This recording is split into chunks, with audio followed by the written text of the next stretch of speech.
muitas vezes referido simplesmente como Sua Majestade por seus subordinados, o Rei Quincy é o pai dos Quincy's e o imperador de Van der Reis, e ele possui o incrível poder da letra A, que só viemos ter conhecimento dela no meio para o fim da Guerra Sangrenta dos 1000 anos, durante sua incrível batalha contra o líder da Divisão Zero, o Ichibei Ryosuke. Contudo, bem antes disso, mais precisamente no capítulo 484, na última página, é onde o conhecemos, numa apresentação digna do vilão final da obra, onde já vimos clara diferença entre ele e Aizen, porque o insano vilão simplesmente arranca o braço do seu subordinado por sua simples e mera vontade, numa cena em que ele o pergunta se ele é profeta, num claro foreshadowing do Kubo, o autor de Bleach, que já parecia ter incrível habilidade do vilão final de Bleach em sua mente desde a sua concepção. Porém, isso é algo que iremos debater mais à frente no vídeo, porque antes de continuar, eu não posso deixar de dizer: fala galera, eu sou o Zé dos Animes, e se você é novo aqui no canal e é fã de Bleach, já se inscreve, hein? Porque aqui tem vídeo de Bleach toda semana e de quebra você ganhará uma comunidade saudável para trocar uma ideia sobre animes e mangás. E não somente Bleach, mas também Black Clover, Jujutsu Kaisen, One Piece, enfim, é um pratinho para você que é fã de animes. E já deixa o teu like, porque assim o YouTube entende que você gostou desse vídeo e espalhará ele para mais pessoas assistirem, beleza? Bom, recados dados, vamos deixar de enrolação e solta a vinheta aí, editor.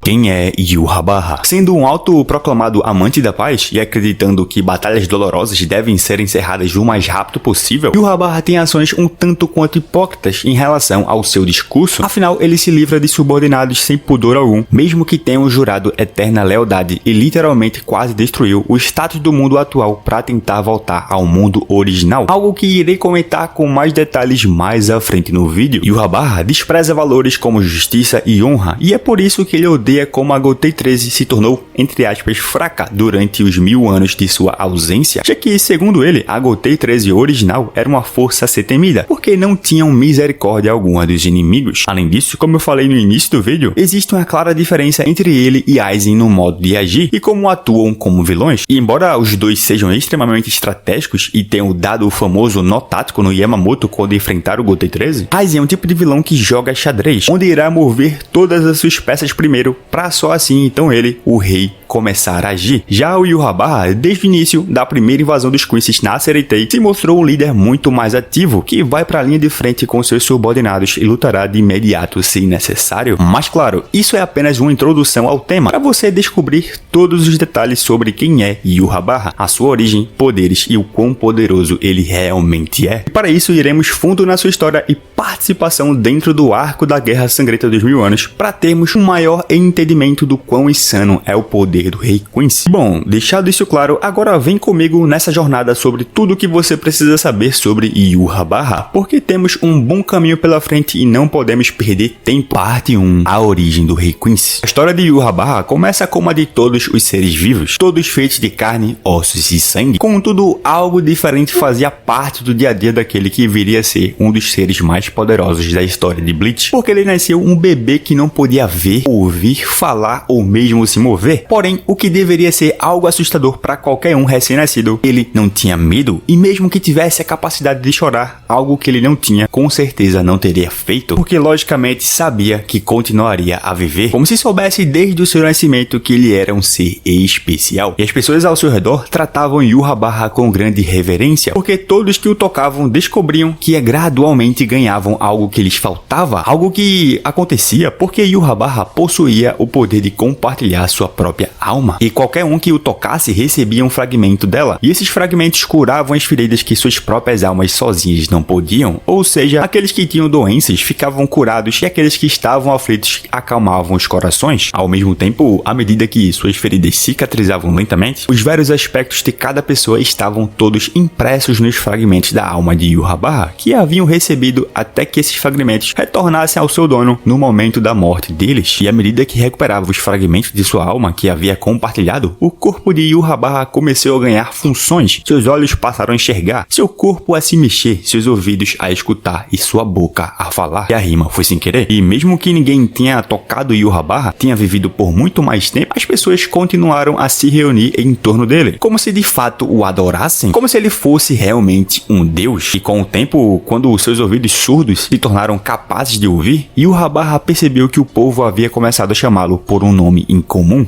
Yhwach. E ele entendeu assim que esse era o nome do deus que essas pessoas adoravam, e assim ele optou por começar a usar esse nome a partir desse momento. Talvez ele tenha um problema de ego, né? Mas enfim, curiosidade aqui é que se você parar para analisar bem, vai perceber que toda a história de Yhwach tem inspiração da história de Jesus, e Yhwach de fato significa Jesus ou Deus no hebraico. Mas claro, não significa que ele é Jesus em si, tá? São apenas referências que o autor pegou para compor a história do personagem, assim como acontece em várias outras histórias de mangás e animes. Mas seguindo com a história do vilão final de Bleach, após crescer, Yhwach passa a ser conhecido como progenitor dos Quincy's, que eles reverenciam como seu rei, e o seu sangue flui em cada Quincy, algo que explica o porquê do Ichigo ter o velho Zangetsu dentro dele. Além disso, ao longo dos anos que se passaram, Yhwach descobriu uma maneira muito mais poderosa de distribuir sua alma, gravando uma letra significando uma habilidade diretamente na alma de outro Quincy, e assim ele poderia compartilhar sua alma mais profundamente e com maior poder, onde, por exemplo, Lily Barro foi o primeiro Quincy a receber uma Shrift, e assim recebeu a sua letra X, que significava The Axis, ou o eixo X em português. Em algum momento da sua história, Yhwach recebeu os poderes dos olhos do seu pai, o The Almighty, e proclamou ter a letra A. Contudo, eu vou debater melhor sobre esse tema um pouco mais à frente no vídeo, porque antes eu preciso comentar que em mais de 200 anos após o seu nascimento, o próprio Yhwach formou o Império Quincy, conhecido como Rihito Reich, e tanto do alemão quanto do japonês significam Império da Luz, onde esse império conquistou as terras do norte, onde Ygritte Hatvalt morava, e também conquistou a vila e floresta de Besby, que estavam localizadas uma próximas a outras, onde inclusive Yhwach as incendiou. E 5 anos depois, ele informou um de seus subordinados, os Eldritch, que desejava criar um novo exército, e quando o seu leal subordinado questionou o motivo, já que eles haviam conquistado todos os países próximos, o rei Quincy afirmou que eles ainda não haviam conquistado a Soul Society, e assim revelou um novo nome do seu exército, que seria os Stanritas, o exército de elite que foi criado exclusivamente para esse propósito. E a partir daí, Yhwach começou a recrutar Quincy's para o seu exército e mandou outros dois subordinados, Hubert e Argolar, para informar as aldeias da formação do grupo, o que resultou na situação do Besby tentar enfrentar o Hubert e o Yhwach chegar no local, exercendo sua poderosa Ryatsu, que era tão densa que pressionava todos no chão, cujo qual se tornou um momento de extrema importância para Jugran e Besby, já que o rei Quincy estava procurando seu braço direito, e assim reconheceu Jugran como a sua outra metade, porque também possuía a habilidade de conceder poderes a outros Quincy's, algo que vai nos fazer viajar um pouco mais no futuro, mais precisamente cerca de 1000 anos atrás, quando Yhwach e seu exército se envolveram em uma batalha épica contra a Gotei 13 original, onde ele lutou contra Genryusai Shigekuni Yamamoto e testemunhou a capacidade da Bankai de Yamamoto, Zanka no Tachi, numa batalha feroz que culminou no momento em que ele foi esfaqueado por trás por Sasakibe, permitindo que o Yamamoto desferisse o golpe final. Algo que vai me fazer parar aqui para analisar com vocês o seguinte questionamento: Yhwach afinal possuía o The Almighty mesmo 1000 anos atrás ou não? Porque alguns pontos ficam um pouco confusos, como por exemplo, essas partes no passado tem momentos que dão a entender que sim, ele possuía, tanto que ele diz que previu que o Jugran se juntaria a ele. Contudo, no flashback da batalha de 1000 anos atrás contra a Gotei 13 original, não se tem indícios dele usando o The Almighty, nem por citação, situação ou sequer visualmente falando, já que quando o poder está ativo, ele possui 3 íris em seus olhos. E claro, também tem o fato de que o Yamamoto, durante a batalha contra o clone do rei Quincy, após vaporizar a espada dele, cita que sem a espada não tinha muito mais o que ele poderia fazer. Eu não acredito que ele diria isso se soubesse da existência do The Almighty. E o Ichigo, na sua batalha contra o rei Quincy, também fica extremamente surpreso quando ele desperta o The Almighty, como se ele, o cara que é conhecido por sua sabedoria, não tivesse conhecimento de que o Yhwach possuía aquele poder. Algo que me faz chegar a duas possíveis conclusões. 1. Ele de fato não tinha o The Almighty e não usou 1000 anos atrás. E 2. O Kubo fez um headcanon durante o arco para fazer o rei ter esse poder, o que eu acredito que não seja, porque ele insere levemente elementos no início do arco que o rei Quincy teria sim esse tipo de poder, como por exemplo quando ele pergunta a um de seus subordinados se ele é profeta, o que me faz teorizar que originalmente possivelmente, talvez o poder do The All Might fosse ser apenas um poder de prever o futuro e não virar a apelação que virou. Mas enfim, apenas pensamentos ao vento é algo que eu acredito que o anime pode trabalhar melhor e deixar mais explicado, já que estamos tendo várias adições para melhorar o arco. Então já comenta aí o que é que você acha sobre esse tema. Mas fato é que após sua batalha contra Yamamoto, Yhwach supostamente perdeu seus poderes, e aí surgiu uma lenda entre os Quincy's que foi chamado de Cântico do Rei Selado, onde depois de 900 anos ele recuperaria seu coração, depois de mais 90 recuperaria o intelecto, depois de 9 anos ele recuperaria seu poder ao absorver o poder dos Quincy's impuros para tornar suas próprias habilidades, algo que ele fez usando a sua habilidade House Valen, o que resultou na morte da Kanae Katagiri, mãe do Ista Uryu, que estava doente, e também da mãe do Ichigo, a Masaki Kurosaki, que estava lutando contra o Grande Fischer para proteger o seu filho, além também de ser revelado que todos os Quincy's impuros foram mortos, exceto Ista Uryu, o que causou o interesse do rei no Sasuke, que deu certo. Além disso, durante o tempo presente no arco da Guerra Sangrenta dos Mil Anos, Yhwach revela que essa canção é conhecida como Kaisergesang, onde traduzindo do alemão significa Canção do Imperador e do japonês significa Cântico de Louvor ao Imperador Sagrado. E existe outro verso afirmando que o Rei Selado recuperaria um mundo após 9 dias, os 9 dias da nova guerra entre Shinigamis e Quincy's, e vai nos levar diretamente para o próximo capítulo desse vídeo, parte 2, a Guerra Sangrenta dos Mil Anos, parte 2.1, Primeira Invasão. Como eu falei anteriormente no vídeo, é nessa parte que somos apresentados a Yhwach após o retorno de Luderfrings e Asgard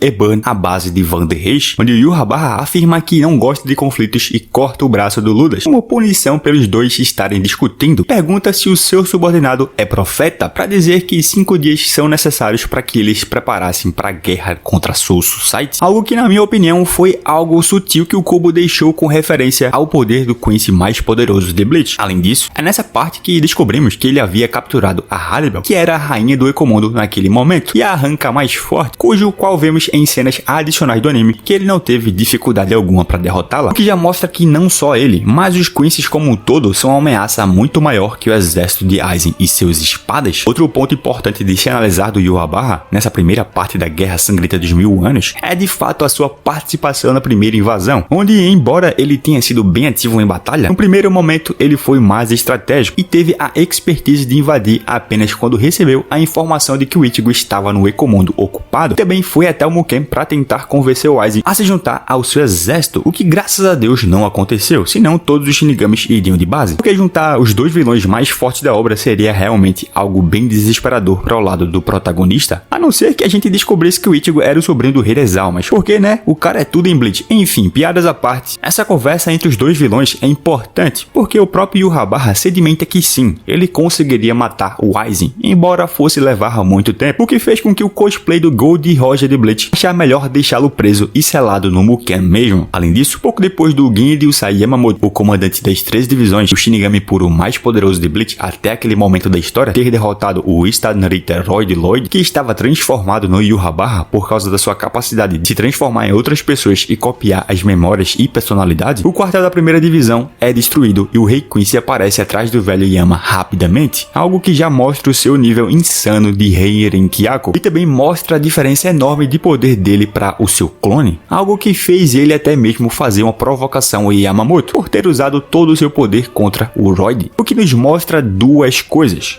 Naquele momento o Rei Quincy base, ou seja, sem ter despertado o poder do The All Might, já era possivelmente sim mais poderoso que o Yamamoto, e mesmo que os dois fossem no X1 desde o início, o velho ainda assim provavelmente sairia perdedor, embora claro, tivesse condições de vencer usando a sua Bankai, a Zanka no Tachi. 2. A gente sabe que quando Yamamoto tenta usar sua Bankai novamente, Yhwach rouba com seu medalhão, e revela que não é que eles foram incapazes de tomar a Bankai do velho, mas o poder da Zanka no Tachi é muito grande para qualquer outra pessoa além do próprio Yhwach lidar. Então ele ordenou que o Royd não fizesse nada em relação a isso até que ele tivesse retornado, o que me faz pensar no porquê o Kubo não ter feito o Rei Quincy usar a própria Bankai do velho Yama para mandá-lo de base, já que seria uma oportunidade perfeita e também muito simbólica, o que me faz também pensar novamente que talvez ele tivesse guardando a Zanka no Tachi para ser usada mais à frente na história novamente. Contudo, como isso nunca aconteceu, tudo que nos resta é ficar imaginando contra quem e em que situação ele usaria a Bankai do Yamamoto. Mas e aí, contra quem você acha que ele usaria? Me conta nos comentários, porque a gente vai encaminhar essa parte da primeira invasão da Guerra Sangrenta dos Mil Anos, para o ato a seguir, que foi a apoteótica batalha entre Ichigo versus Yhwach após o protagonista dessa obra que a gente ama tanto chegar na Soul Society e ver ela inteiramente destruída. Nesse momento, Yhwach o parabeniza por ter conseguido escapar da jaula de Kyuubi Op e pergunta se ele realmente pretende lutar com a condição atual do seu corpo, ou seja, o Ichigo não estava com força total para a batalha, o que indica que talvez ele pudesse vencer o Rei Quincy naquela ocasião. Não,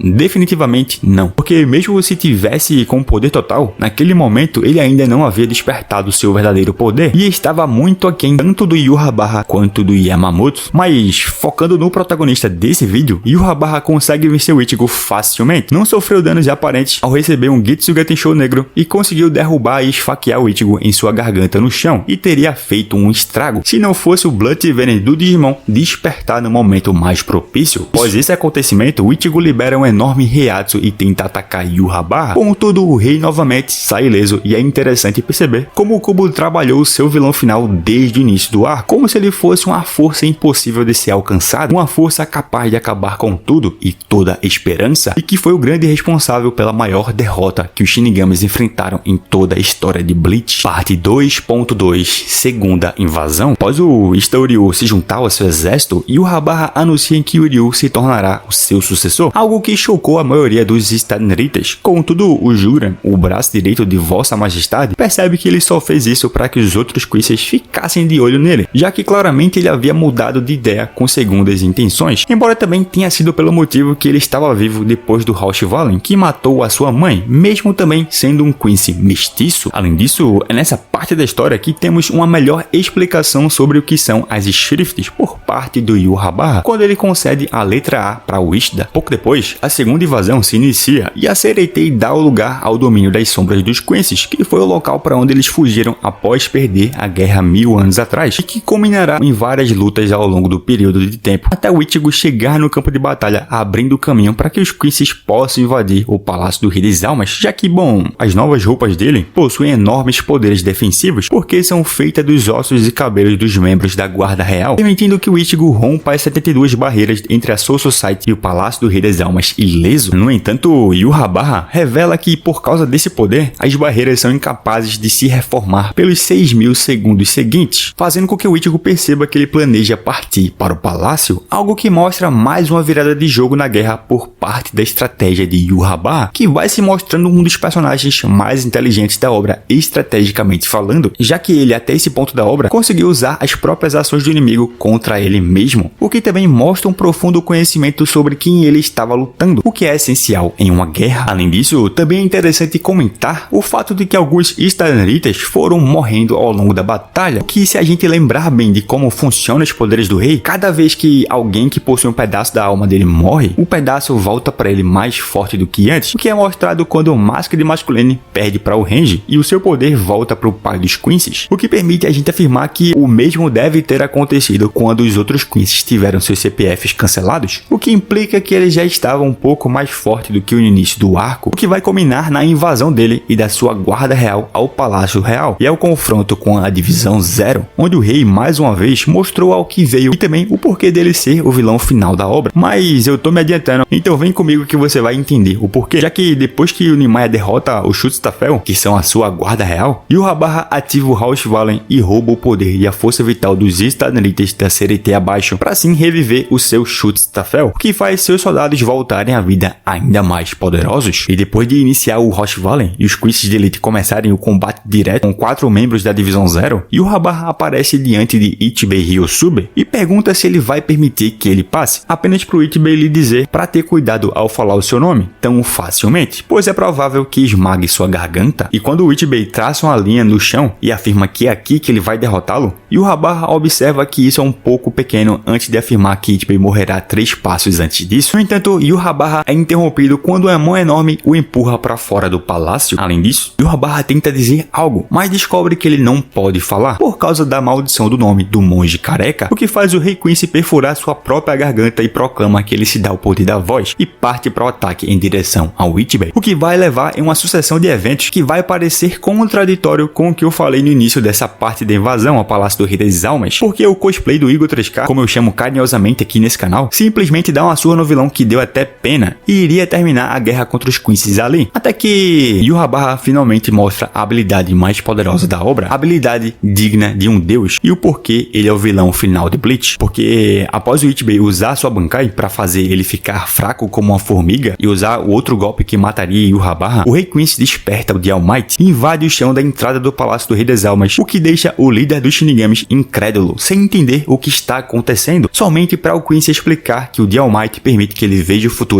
e conheça o seu poder, e o que ele conhece não pode derrotá-lo, o que leva o Ichibe a usar o Full Tentai Satsuri, contudo sem sucesso, porque o pai dos Quincy simplesmente explode o Shinigami em pedaços e proclama que ele é Yhwach, o Todo-Poderoso, que nos permite já estabelecer um pouco da escalada de poder que o Rei Quincy deu até o momento, onde em sua forma base, sem despertar o The All Might, o máximo que ele conseguiria derrotar provavelmente seriam personagens até o nível do Yamamoto, já que com o Ichibe ele não teve chances alguma. Agora quando ele ativa o The All Might, o nível dele aumenta demais, e creio que os únicos que talvez teriam chance de fazer algo seriam o Ichigo e o Aizen, que é algo que novamente reforça a forma como Yhwach é retratado na história, um inimigo praticamente impossível de se derrotar. Mas de novo, eu tô me adiantando e já já a gente chega lá. Parte 3, o Rei das Almas. Logo depois, Yhwach chega até o Rei das Almas e o confronta, alegando que ele é um deus imperfeito, fraco demais para fugir, e proclama que terminará sua humilhação ao mesmo tempo em que observa que o Rei das Almas provavelmente previu esse dia, o chama de pai, se despede e o esfaqueia, que vai nos permitir parar e analisar o fato de Yhwach ser o filho do Rei das Almas e como isso aconteceu, porque a gente sabe que o rei está selado cerca de milhões de anos, então não teria como ele encontrar uma mulher para tê-lo por meios convencionais, algo que me faz teorizar que ele pode ser uma manifestação de parte de algum sentimento do próprio Ryo, que sentia ódio de Shinigamis por terem o partido em pedaços e o selado como um pilar que sustenta os mundos de Bleach, que a partir daí, o deus de Bleach pode ter decidido se livrar desse sentimento por ser alguém tão benevolente que quis perdoar os Shinigamis pelos seus pecados, e essa parte se tornou Yhwach. E seria esse o motivo do porquê ele ter nascido na forma que nasceu, sem poder enxergar, falar, se mover ou ouvir, porque era todo o ressentimento do Rei das Almas. Mas claro, novamente, isso é apenas uma teoria de como ele pode ter sido gerado, assim como se tem outra teoria no fandom que diz que ele pode ser os olhos do Rei das Almas, já que ele herdou o The All Might do seu pai, o que eu acredito que não faz muito sentido porque, bom, o Rei das Almas tem os seus olhos no local, o que é algo que não acontece com seus braços, por exemplo, o Mimihage e o Pernida. Mas enfim, a resposta é 100% definitiva, só quem nos pode dar é o autor de Bleach, o Tite-Kubo, e quem sabe teremos essa resposta no anime que adapta a Guerra Sangrenta dos Mil Anos, e tem tido várias edições importantes na história, porque lembrando, esse vídeo está sendo gravado antes da estreia da parte 2 da adaptação do arco final em anime, porém, voltando à participação dele nessa parte final, Yhwach é interrompido pela chegada de Ichigo e seus amigos atrás dele, e acontece o primeiro confronto dos dois após o Ichigo treinar no Palácio do Rei das Almas. Mas claro, vale lembrar que antes disso, o Ichigo passa por ele em uma tentativa de ajudar o rei, mas o Yhwach o deixa fazer isso enquanto afirma que o Ichigo deve estar preparado para destruir a Sociedade das Almas se ele tirar a espada, porque em mais uma demonstração de inteligência fazendo o uso do The All Might agora, cujo qual lhe permite enxergar o futuro, o Yhwach deixa o protagonista de Bleach agir da forma como quer, o que culmina no lado direito dele ser envolvido em vias de Blood, porque o sangue Quincy dentro dele nunca permitirá a existência do Rei das Almas, e assim,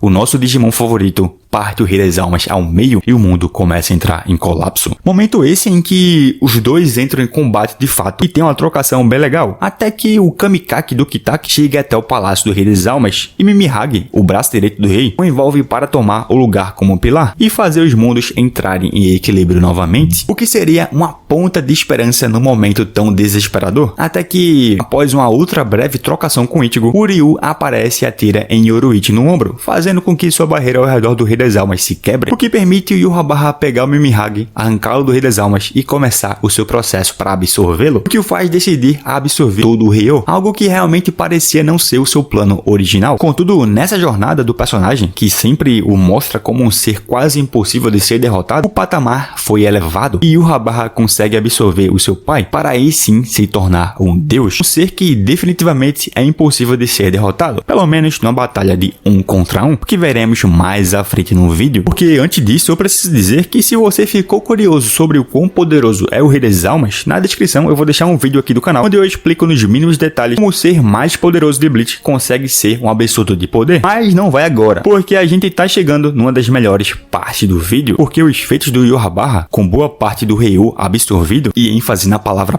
parte, já conseguiu feitos incríveis, como trazer a cidade de Vanderreis para o Palácio do Rei das Almas. Ele conecta as cidades vizinhas para deixar o novo país dos Quincy's em formato de uma coroa Quincy, e cria um grande palácio em forma de torre para sua nova fortaleza, com uma nova pedra angular do seu novo mundo, que se chama Vavelt. E tá, aqui a gente vai fazer uma rápida pausa para falar algo importante, que é o sonho do Yhwach, mostrado por Jugra, que vê o Ichigo o partindo ao meio. Então guarda essa informação, porque a gente já vai partir para o terceiro combate entre o Rei Quincy e o Ichigo, onde podemos de fato ver a extensão do poder do vilão mais poderoso de Bleach, e mais uma vez ver a personificação de alguém que não pode ser derrotado de forma alguma, porque o Ichigo usa suas novas espadas, usa sua nova forma, que é o chifre da salvação, usa a nova técnica que combina o Getsuga Tensho com o Gran Reiseiro, e é tudo em vão. Até mesmo quando ele vai liberar sua Bankai, o momento que era para ser o ápice do poder do personagem na obra, o Kubo faz o Yhwach mais uma vez mostrar que ele é invencível dentro do universo de Bleach, porque ele simplesmente decide quebrar a Bankai do Ichigo, porque ela seria um grande problema para ele. E é aí que temos a confirmação do verdadeiro poder do All Might, pelo menos pro Ichigo, de que o maior poder de Bleach não é apenas o poder de enxergar o futuro, mas sim o poder capaz de transformá-lo ou alterá-lo, o que faz o Rei Quincy dizer pro Ichigo se desesperar, porque todas as vitórias que ele teve até aquele momento só aconteceram porque o Rei Quincy não estava lá, o que vai me fazer dizer que o Yhwach é aquele tipo de pessoa que deve ser um saco conviver, porque se gaba de tudo que faz e sempre mostra um ar de superioridade sobre tudo e todos, vindo com suas frases poéticas, que é uma marca registrada do Kubo que eu gosto muito, mas que ele pesou a mão nesse caso em específico. Porém, claro, nada que não me faça gostar muito do personagem. Além disso, é importante comentar um detalhe que o próprio Yhwach diz que o All Might não é diferente dos poderes do Ichigo e Orihime, porque ele também pode influenciar apenas o que ele pode ver, que é a totalidade do destino. Somente isso, mas o que combina nele agarrando a cabeça do Ichigo e tomando seus poderes Quincy e Hollow, e imediatamente iniciando um terceiro Rosh Valen, que drena o poder do Jugra e mata o Gerald, que detalhe o faz ficar ainda mais poderoso, porém, claro, menos poderoso que o Rei das Almas em seu auge, porque nessa situação devemos lembrar que ele não absorveu o braço esquerdo, que é o Pernida, que foi derrotado pelo Mayuri, e também não absorveu as pernas do rei, porque, bom, elas não apareceram na história e não se sabe onde elas estão até os dias de hoje, mas fato é que após isso, Yhwach abre um portal e se despede do Ichigo, enquanto promete trazer ruína para toda a existência agora, que ele não tem mais a necessidade dele ou dos Stanritas, o que mostra o quão cuzão ele é por não se importar com nada além dele mesmo, e a talvez vontade oculta da parte negativa do Rei das Almas, se a teoria que eu falei anteriormente estiver certa. E quando Rukia e Henchi aparecem, Yhwach expressa aborrecimento por ter tantos fracos sendo enviados atrás dele, e observa que ele provavelmente estão exaustos demais para dar outro passo antes de decidir deixar o portal aberto para que possam persegui-lo se desejarem, o que ele os recompensará matando-os em seu momento de maior felicidade, enquanto ele promete a eles que sentirão a sombra iminente da morte por toda a eternidade. E assim, Yhwach entra no portal. E segura essa informação que vai ser importante mais à frente no vídeo, porque agora a gente vai falar do combate final entre ele, Aizen e Ichigo, onde no início ele até mesmo provoca o Aizen por ter sido o único entre os dois que perdeu pro Ichigo, antes de começar de fato o combate, que tem a primeira virada de mesa quando o Aizen mostra que estava usando a Kyoka Suigetsu, que foi capaz de colocar o Yhwach em uma ilusão, embora ela fosse defeituosa para fazer o protagonista de Bleach pegar o vilão mais poderoso da obra desprevenido pelas costas e partir ao meio com o Getsuga Tensho, o que era para ser sua derrota. Mas lembra que eu falei que o Kubo veio trabalhando ele como alguém invencível, certo? E é aí que mais uma vez o poder do All Might se mostra o maior poder de Bleach, porque o Yhwach consegue reescrever a própria morte e o vilão volta a engolir no Aizen por completo e o absorve, trazendo mais uma vez desespero para a situação, e que me fez ver uma cena que eu nunca pensei que iria ver na minha vida, que foi o Ichigo gritando preocupado com o Aizen, e é aquele tipo de momento que a gente não sabia que precisava até ver. Mas enfim, é nessa ocasião sem precedentes, com toda a Seretei sendo envolvida em escuridão, com os mundos começando a colapsar por vontade do Rei Quincy, e começou a unir os três mundos novamente, que a antítese de Deus, o Ista Oryu, aparece e atira sua flecha de prata feita a partir do coágulo do coração da sua mãe, após ter sido morta pelo Rausch Valley anos atrás, para paralisar seus poderes por alguns segundos, o que é tempo suficiente para o Ichigo atacar o segundo ser mais poderoso de Bleach, com a capa branca da sua Bankai se quebrando e revelando um Zanpakutou com a forma da Zangetsu original, levando o Yhwach a não acreditar no que está acontecendo e perceber que era sobre isso o sonho que o Jungra mostrou, enquanto o Ichigo o corta em dois, algo que vai nos permitir analisar o seguinte: como Ishida conseguiu disparar a flecha no Yhwach sem ele perceber? Será que ele pode enxergar todas as possibilidades do futuro? Bom, pra gente tentar responder isso, porque não se tem uma resposta oficial ainda, precisamos olhar para o Sasuke que deu certo e entender que o poder da sua Shrift é a antítese, que permite ele reverter qualquer coisa que tenha acontecido entre dois alvos, o que permitiria fazer com que, ao ativá-la, o Requince não conseguisse enxergar o Ishida no futuro e assim não o visse atirando a flecha. É como se no momento que o Ishida chegou, o Yhwach tivesse visto que ele estava no local. Contudo, ao ativar a antítese e reverter o que aconteceu entre os dois, é como se o Yhwach nunca tivesse visto ele no local, e assim o permitiu atirar a flecha tirada daquele canto para incapacitar o poder do All Might para o Ichigo finalizá-lo. E por mais que o plot da flecha de prata não tenha tido uma construção boa até ser usado, não acho que ela foi tirada daquele canto de fato, porque tem uma explicação coerente. Mas isso é papo para um outro vídeo, porque a gente precisa voltar nas falas do Yhwach para Rukia e para o Renji, onde ele diz que irá recompensá-los matando-os em seus momentos de maior felicidade e que sentirão a sombra iminente da morte por toda a eternidade, algo que faz muitos teorizarem que o Yhwach pode voltar no arco do inferno de alguma forma para tentar cumprir sua promessa. Contudo, como vai ser um arco provavelmente mais focado na quinta família nobre, que possui ligação com o inferno, creio eu que essa frase dele pode ter sido em relação ao que acontece nos capítulos finais do arco da Guerra Sangrenta dos 1000 anos, que se passa 10 anos no futuro, onde o Yhwach tenta usar o All Might para destruir o futuro, infiltrando-se nele com sua Heiatsu, mas devido ao Ichigo derrotá-lo 10 anos antes, a Heiatsu desaparece completamente. Porém, ainda existe um outro acontecimento que pode indicar sim a volta dele mais à frente no futuro, que é o fato do Kazui, o filho do Ichigo, com a Orihime, ter um contato com a Heiatsu do vilão e em um aperto de mão tê-la feito sumir, o que também fazem muitos fãs da obra teorizarem que ele vai usar o Kazui de alguma forma para retornar e tentar cumprir sua promessa, que vai nos levar diretamente para o pós-guerra, que não foi mostrado no mangá, mas sim em uma novel de Bleach, a novel do Izagi Shuhei, escrita por Hyogo Narita e supervisionada pelo Tite Kubo, onde é estabelecido que após sua morte em combate contra o Ichigo, o cadáver derrotado de Yhwach é transformado num novo eixo para sustentar o mundo por Ichiban, e isso só foi possível devido ao Yhwach ter absorvido o poder do Rei das Almas anterior. Mas enfim, galera, isso foi basicamente tudo que eu consegui reunir de informações sobre Yhwach para analisar e explicar para vocês. E como podemos perceber, ele está em outro patamar, assim como seu pai. Por isso eu trouxe a visão de que o Kubo trabalhou o personagem como alguém que realmente invencível, que precisou de uma força-tarefa para vencê-lo, o que rendeu um vídeo extremamente longo. Mas enfim, me diz aí, quem você acha que foi mais importante para vencê-lo? Ichigo, Aizen ou Ishida? Me conta a tua opinião nos comentários e bora debater, que é sempre a melhor parte. Deixa a tua curtida e se inscreve no canal, porque eu vou indo nessa. Obrigado a quem assistiu até o final. Valeu, falou!